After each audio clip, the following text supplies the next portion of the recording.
This Week in Gaming! Welcome in, everybody. It's May 18th, 2026, and we're going to be talking about everything that happened this week in gaming.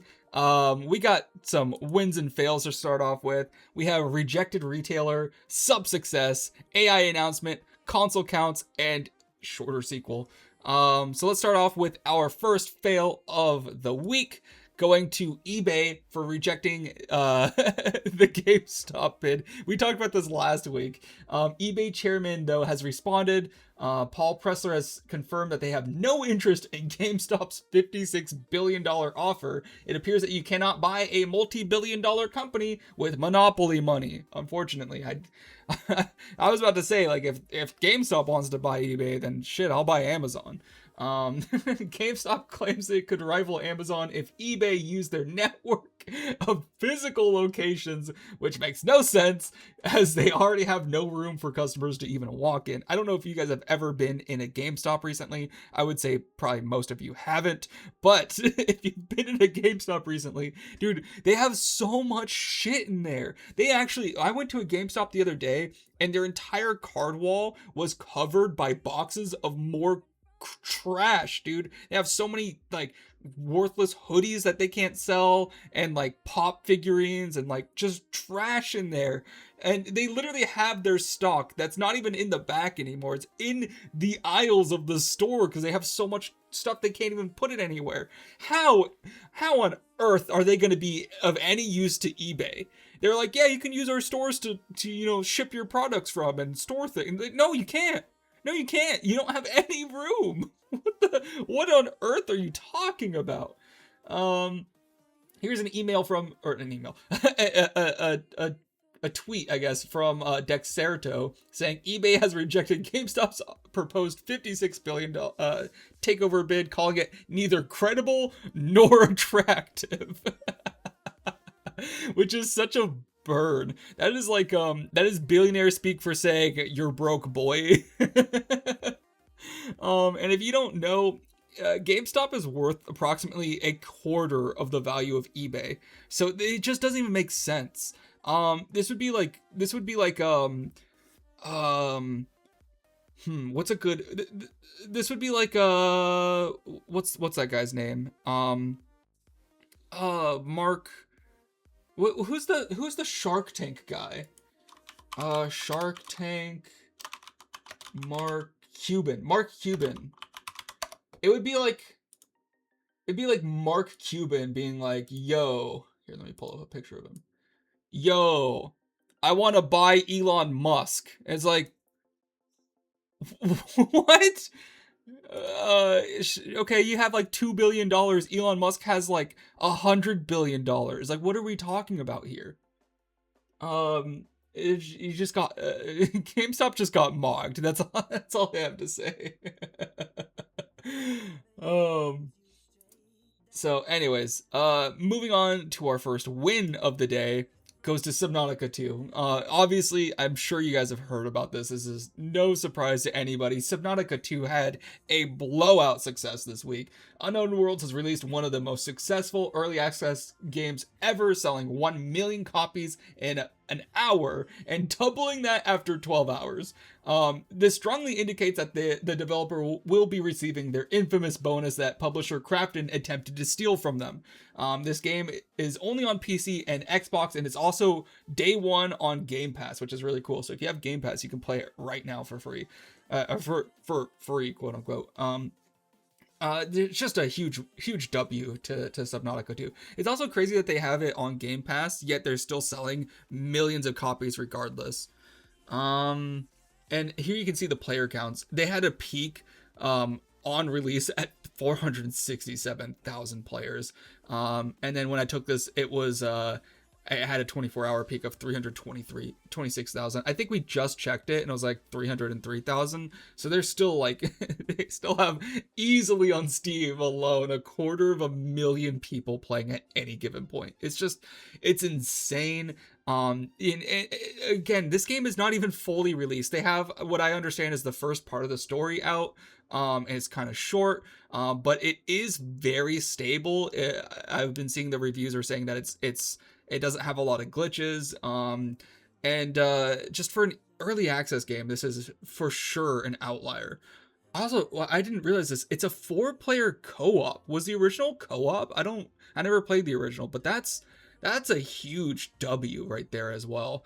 Um, I don't know. Like, what is there to say? Like, everyone knows this game has been doing amazing. And there's not much more to say about it. I will say I kind of want to play it. I never really played Subnautica, so I don't know if it's for me. But even if I don't end up picking it up, like I like that there are things like this that people really enjoy. And it's also funny because they're for sure getting that bonus. For sure. Like, they have to. Um and yeah, so that's that's all I have to say about that. Let's go on to our next fail. Going to Party Animals AI announcement. Developer Recreate Games has landed in hot water after they announced a contest to generate the best AI video for their game Party Animals. Users must use AI generated content as the core of their short film in order to earn a $75,000 prize. The backlash was immediate as AI is viewed mostly negatively and resulted in a review bomb for the game. In response, they held a poll for what users should do next. Now, I have to be honest, I'm not against AI. I do understand the negative connotation it has. So understanding that, being a normal human who understands other humans and how they view AI art especially is like like this was such an obvious bad idea. This is so stupid. It's not even just like so they're holding a contest for people to make videos about their game. It's not even that they just allowed AI, it's that you could only use AI. It's so dumb. I don't even know why you would invite that in, just like inviting a bunch of AI slop around your game. Like, how does that help anyone? Um I do like AI for like I think coding is very helpful. As if you can leverage it well, you can have it make tools for you. I have AI make me browser plugins. I have it make me I had it make me a calculator for Counter-Strike to give me the most optimal trade ups and like find like prices that are like low and stuff, like cool stuff like that. Like you can use AI to make you something very quickly that will save you hours of work. And I think that's where it really shines. But like an AI video contest is just kind of cringe. Like I'm gonna be honest, as someone who really does like artwork, like I don't let AI write for me. I don't like AI directing for me. I prefer to be in complete control. So like I just don't see the appeal to a contest like this. But for now, let's just try to get back to the story. Here's their response. Oh my gosh, sorry. I've been camping for like 3 days. I didn't get any sleep, so I'm trying to remember how to speak. But I'm basically caveman mode right now. Anyways, this is their tweet after the massive backlash. They say, "Hi everyone." Period. You're off to a good start when you're like, "Hi everyone."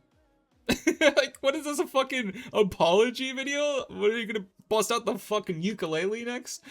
We'd like to address the recent discussion around the AI video contest, and first of all, we're sorry for upsetting players with this event.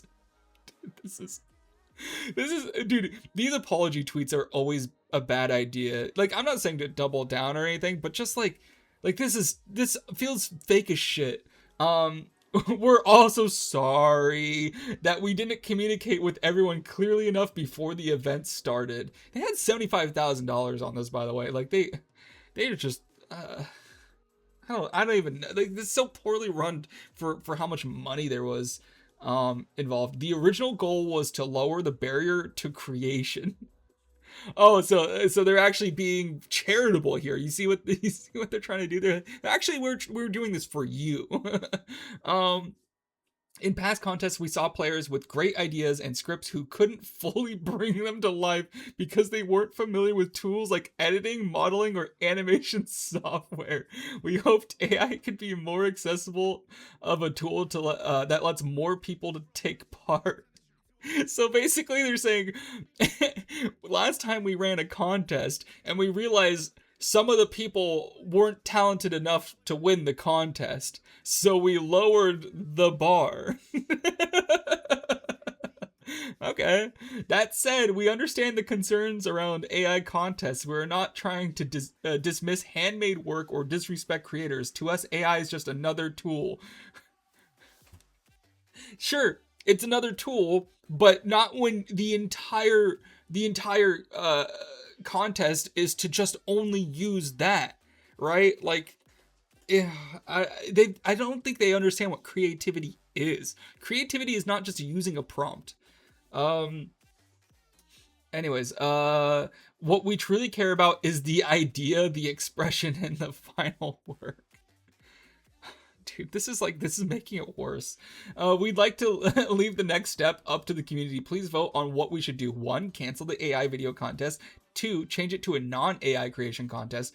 3, keep the AI category and add a separate handmade category. If you have another suggestion outside these 3 options, please feel free to share it as well. Thank you. So as you can see, everyone's just saying cancel it. Right here is their pinned polls. They have 57.3% saying cancel, 34.6 saying change it to non-AI, and then 8 saying keep it AI, add non-AI track. Just dumb, huge L, big, like, they're so unaware of how people feel, and it's obvious. I think it would be pretty easy to tell that this was a bad idea if you just were a human and not a corporation. But it doesn't surprise me that this is the way that they went. What does surprise me is that whoever's running their PR thought that this was a good response. This is arguably significantly worse. I would have said, if I were in their shoes and some guy had this stupid fucked idea to do an AI video contest, I would say, hey, we hear you. We were trying to do something fun, and we thought AI would make it easy for anybody to do. But we get that there are passionate artists in our community that want to have their more valuable artwork shine, and they don't want to be overshadowed by slop. I get it. We hear you. We would like to continue the contest with non-AI. But if you guys would like us to cancel the contest, then we can go ahead and do so. Please vote on the poll, which is to just cancel it or to switch it to non-AI. Trying to keep the AI in is like, just like, they're still not getting it. They're clearly still not getting it. Even having this third option is just like them showing that they don't understand. Anyways. That's all I got for you. Recreate Games, hire me for your PR if you want someone with a fucking brain. Anyways, moving on to our win. Our next win goes to Sony for revealing player counts. PlayStation's Welcome Hub is testing a new feature that shows the top 10 most played games this week on the platform, as well as the player count. So this is really awesome because no console's ever done this before. This is the first time any console has pulled back the veil on player counts for their games. This will no doubt generate a lot of buzz and be used for several future news articles regarding game releases, which may be why they're doing it now. I mean, every single time you see an article come out about, like, for example, Subnautica 2, everyone's talking about the player counts. What are they doing? They're showing pictures of Steam player counts, which are readily available and easy to access. I think Sony's probably seeing this and being like, dude, we're never in the news anytime a big game comes out. It's always Steam. So maybe this is why they're doing that now. Hopefully they will expand on this feature, and other platforms like Nintendo and Xbox will follow their lead. Here's an image of it. You see, it's actually just a single slide. It's not like a top 10 list. It'll just slide through them on the Welcome Hub, and it shows Apex is top 10 in your country. Number 8 is Apex. And it shows 1.72 million players this week, which is really cool.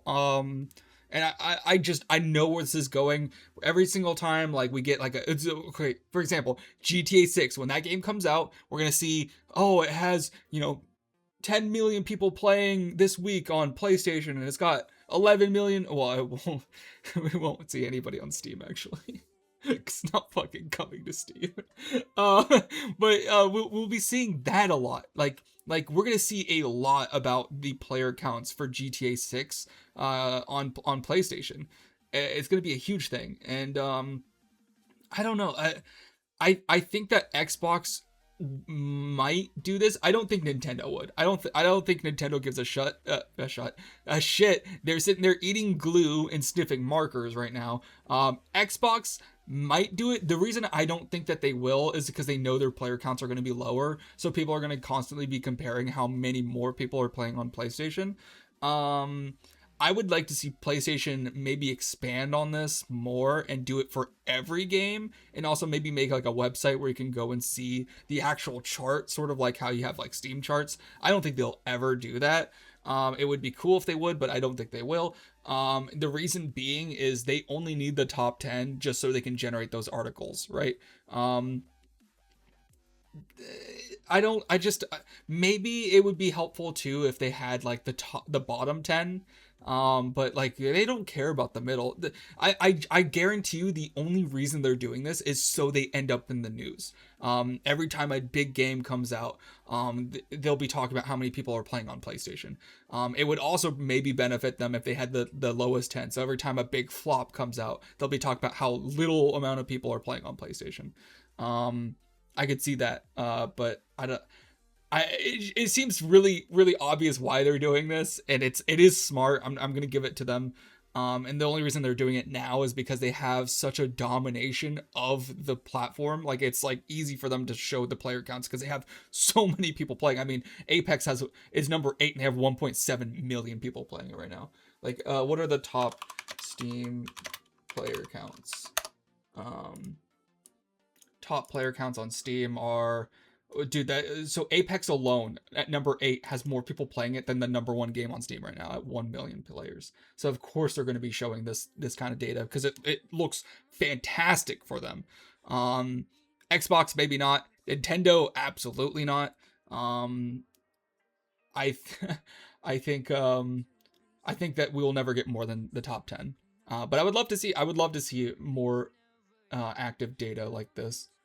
It's also kind of crazy too. Like, this is a really good thing for Sony, because as a developer myself, I'm looking at this, I'm like, holy shit, I might be able to make way more money if I make a PlayStation game. Anyways, moving on to our next story, going to Fate of the Old Republic for failing their length. Sounds dirty. Casey Hudson has very little length, it would appear, as the director of Star Wars Fate of the Old Republic, has taken a lot of wind out of the game's sales after claiming bigger isn't necessarily better. I did not realize how much this sounds like a dirty joke. Bigger isn't necessarily better in regards to the length of the game. The game, guys, the game. Keep your head out of the gutters. And honestly, I don't disagree with them. While it's true that short games can be good as well, the previous games in this particular series are known for having massive replayability as well as deep, intricate storylines. While his concern for the casual gamer is valid, RPGs are meant for people wanting to get lost in a world for an extended period of time. So he had mentioned that, like, people don't have a whole lot of time to play extensively long games, and that is true. That is absolutely true. But that's the thing, is like, if you want to play a short game, you play you play that game Mixtape that came out or something like that. If you want to like play like a good RPG, you play Fallout, not because it's short, but because like every single time you open that game, you're gonna have a ton of content. You're gonna have a lot of stuff to do. You could play like 3 dungeons in like Skyrim, and you'll get a ton of content, and you'll still have a pool to explore. This idea that like people just want to like play and beat a game real quickly is just unfounded. Some people like to chip away at experiences. It took me like a year and a half to beat The Witcher 3 the first time I played it, and I was in school back then. You know what I mean? Like high school. Like I had a lot of free time to be playing that game, and and I think this is just really unfounded. I think he's missing the point here, and that's why I gave this a fail. Like I really hope it's not a very short game, and if it is a short game, then it's like one of those short games with like a million different endings. You know what I mean? Like it's short, but you can play it like 30 times. It'll be different every time.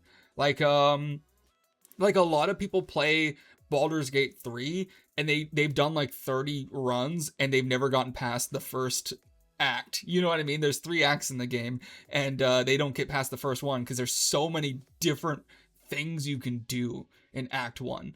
Hopefully this game is more like that, because if it's not, then it's going to be a massive fail as a whole. They have time too. They said this game isn't coming out until 2030, so they still have another 4 years to cook this thing. But like keep in mind, BioWare's Knights of the Old Republic, excuse me, was extremely monumental in the RPG scene. Like it innovated so much, and it had so much to it. It's still one of those games that people play today again and again because it's just held up amazingly because of the story, because of the intricacy, and because of the characters, and because of all of it. Because you can just play it again and again, and it feels new every time.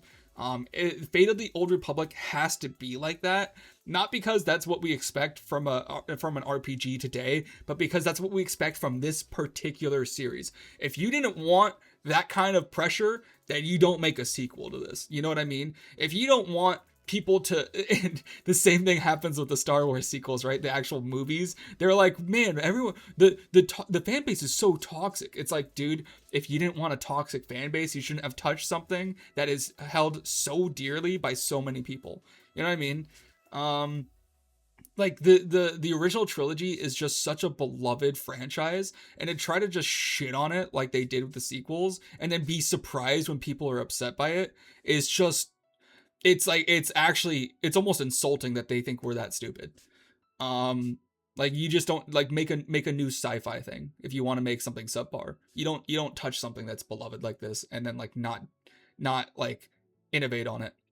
Anyways,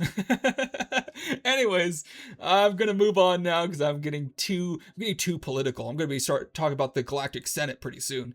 Anyways, moving on to our next story.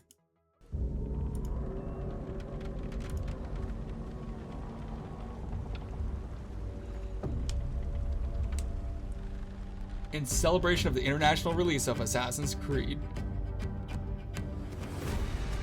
join the world's largest treasure hunt. 15 puzzles to solve. A chest buried in the Caribbean. A treasure worth $500,000. It's like a Mr. Beast sketch. Gold Crystal, the lost treasure of Edward Kenway. Available for pre-order. Woo-wee! So what was that? That was the Assassin's Creed $500,000 treasure hunt. For $40, you can have a chance at $500,000. Each player will receive 15 riddles to solve, which will lead to a treasure in the Caribbean. Luckily, you won't actually have to travel to the location, but rather submit the coordinates that you find on the website. While Ubisoft may not make the best games, they've always been consistently good at promotional events like this. I will give that to Ubisoft. They have so many cool promotional events. I really think they hit it out of the park. I've seen, like, throughout the entire existence of Ubisoft, they've always been really good with creators. They've always been really fun with their promotions. They send people out all sorts of goodies.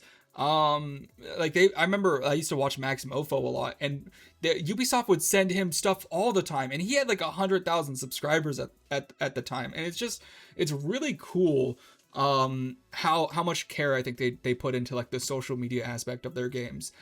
Their social media team is better than the actual game development team, which is crazy. And I think this is a win. I would have put this as a win if I didn't already have enough wins for the day. But I I think the only negative part is like it costs $40 and it's not free. I think you could probably make some sort of argument that it's greedy. Maybe it is. Maybe they even make their money back on this if they have like 125,000 people sign up, maybe they make their money back. I don't think that will happen, to be honest. Either way, the thing is, you're also getting a physical thing. My understanding is that for $40, you're getting like a package shipped to you that has all the riddles. It's a whole promotional thing. Like, I think that package alone will also have value. You know what I mean? Like, it's like a collector's item. And I don't know. I think this is really cool. I do. I don't see a problem with this. And like the treasure looks really sick. Like you get like real gold coins, a real ruby, and like an actual crystal skull. And it's all worth approximately $500,000, which is really cool. Like, honestly, it'll probably go up in value as well. I imagine that this will be worth significantly more than 500,000. Not even just for the collectability, but because gold is becoming significantly more expensive. I don't know. I can't say anything other than this is really cool. And I love to see it. And I like that they're putting this much effort into Assassin's Creed Black Flag, because it's like the most beloved game that they have. And it seems like they're treating it right, at least. It seems like the only time Ubisoft wins is when they're reliving their glory days. Anyways, that's all we have about that. And let's go into our community time. Today, I just wanted to talk about for our message of the day. I just want to say, enjoy those late night gaming sessions. You know, you ever do you ever? Maybe I'm old. Maybe I'm gonna show my age here. But do you ever remember sipping on some Mountain Dew Code Red? It's 12 a.m. on a school night, and you're playing Halo 3 with your friends on Xbox Live. Like, that is a moment in time that you will never get back. You will never have that again. Even if you re-download Halo 3, even if they remaster it, even if you get all those same friends back on, you even find an old bottle of expired Code Red, it will never be the same. You know what I mean?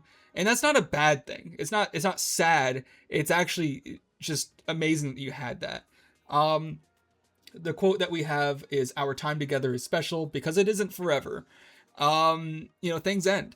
And I've even been feeling this way about like Counter-Strike. I used to play CSGO a lot. I've been looking at old CSGO clips I have. I have like clips like that are recorded in the main menu, and the menu looks so different now, and it's like our shitty microphones on Discord, and we're like telling jokes and we're laughing so loud, and you can hear me trying to stifle my laughs because my mom's in the other room. Like, stuff like that is like that's just something that I won't ever experience again.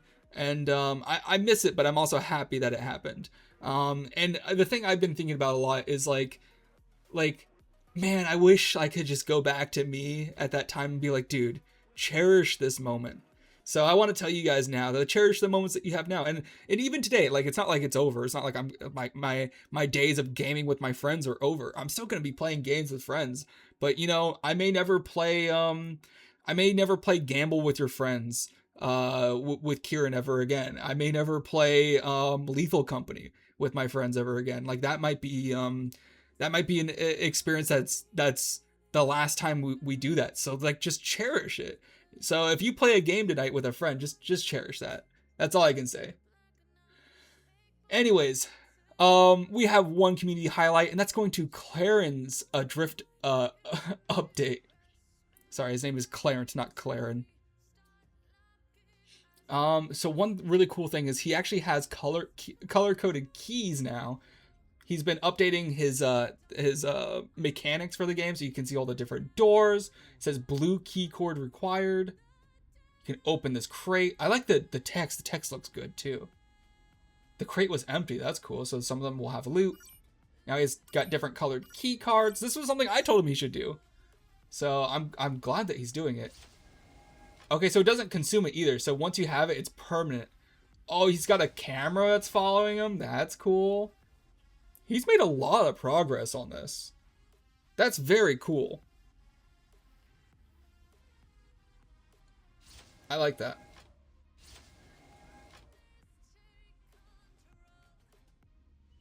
That's sick, dude.